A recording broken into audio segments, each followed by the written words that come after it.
Në këtë video do të trajtojmë pyetjet 24 dhe 25 të dhëna në provimin e lirimit të lëndës matematik zhvilluar në qershor të vitit 2015. Pyetja 24. Jepet trekëndshi dy brinjeshëm ABC me bazë 2/1/3 cm dhe lartësi mbi të 1 cm. Gjeni rrezën e rrethit jashtëshkruar trekëndshit ABC. Pra, kemi trekëndshin dy brinjeshëm ABC, baza AB e cilit ka gjatësinë 2/1/3 cm, ndërsa lartësia CM e ndërtuar mbi këtë bazë ka gjatësinë 1 cm. Duam të gjejmë rrezën e rrethit jashtëshkruar trekëndshit ABC dhe po e prezantojmë këtë rreth të jashtëshkruar këtij trekëndshi.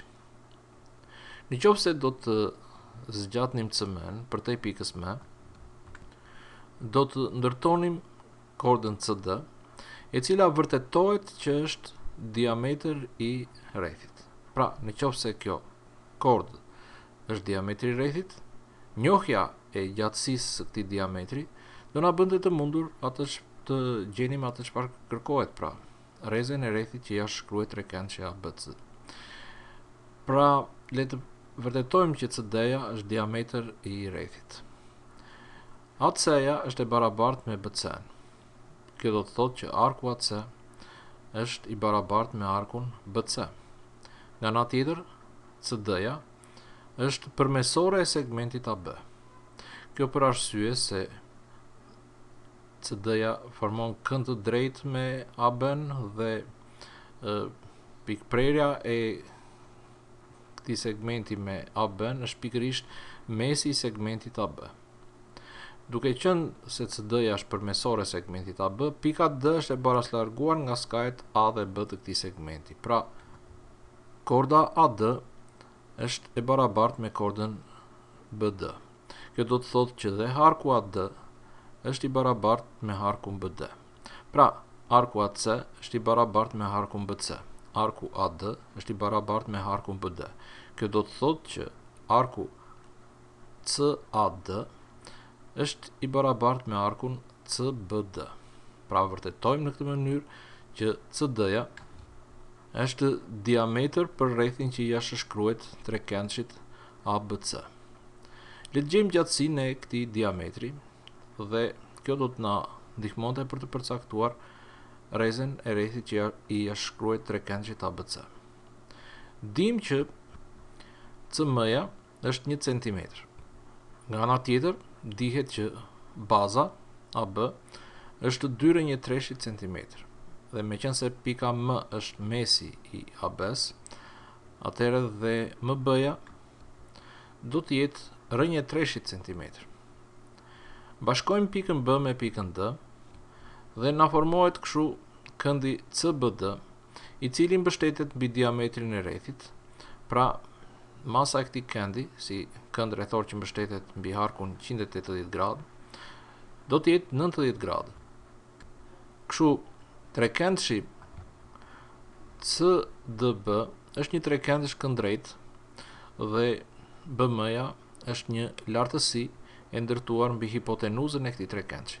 Pra, kemi të drejtë të zbatojmë teoremën e Euklidit dhe konkretisht shkruajmë që BM në katror baras me CM shumëzim MD. Nga ky barazim ne kemi mundësi të gjejmë MD-n dhe duke ditur dhe MC-n ne mund të zbulojmë gjatësinë e hipotenuzës së këtij trekëndshi, por që përfaqëson dhe diametrin e rrethit që jashtëshkruhet trekëndshit ABC. Bëjmë zvendësimi, përkatësisht BM-n e zvendësojmë me rr1/3 dhe CM-n me 1 dhe shkruajmë këtë barazim nga ku pas veprimeve përcaktohet MD-ja, e cila mbetet që të jetë 3 cm. Tani është plotësisht e mundshme përcaktimi i gjatësisë së CD-s, pra gjatësisë së diametrit të rrethit, që është CM plus MD, nga ku CD-ja pas vendësimit është e barabartë me 1 plus 3, baras me 4 cm. Kuptohet që rrezja e rrethit del nga pjesëtimi i gjatësisë diametrit me 2 dhe në rastin ton rrezja e rrethit është 4/2 baras me 2 cm. Pra, rrezja e rrethit që ja shkruhet trekëndshit ABC është 2 cm. Vazhdojmë me pyetjen 25. Gjeni bashkësinë e vlerave të x-it për cilat ka kuptim shprehja rrënja katrore 2 minus x-it plus rrënja katrore të x minus 3-shit. Në këtë shprehje kemi 2 rrënjë katrore.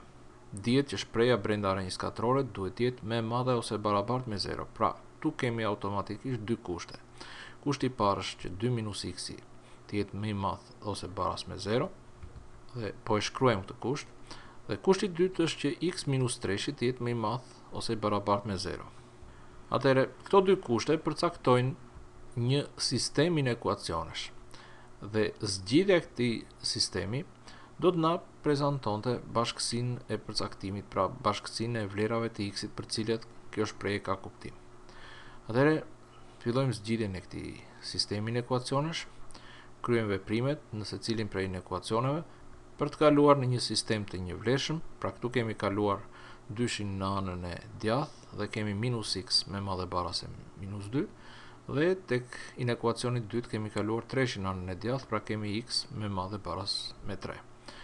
Shumëzojmë dy anët tek inekuacionit të parë me minus 1 për të marrë vlerën e x-it dhe kalojmë në këtë sistem të njëvlershëm. Pra minus x është bërë x, minus 2 ka shumëzimi me minus 1 është bërë 2, dhe duhet kemi parasysh që shumëzimi me një numër negativ ndron dhe kahun e inekuacionit, pra kemi x më të vogël baras me 2.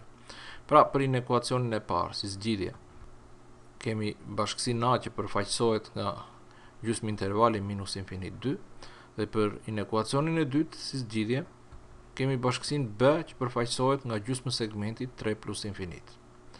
I paraqitim këto bashkësinë në një bosh numerik, pra bashkësia A prezanton numrat që janë në të majtë të dyshit, gjithashtu përfshi edhe dyshi, ndërsa për bashkësinë B kemi numrat që janë në të djathtë të treshit duke përfshirë dhe treshin. Pra si të shihet, në këtë rast nuk kemi prerje të këtyre bashkësive. Pra mund të shkruajmë që bashkësia e përcaktimit të shprehjes tonë, që merret nga prerja e bashkësisë A me bashkësinë B, është një bashkësi boshe, që do të thotë se kjo shprehje nuk ka kuptim për asnjë vlerë të x-it.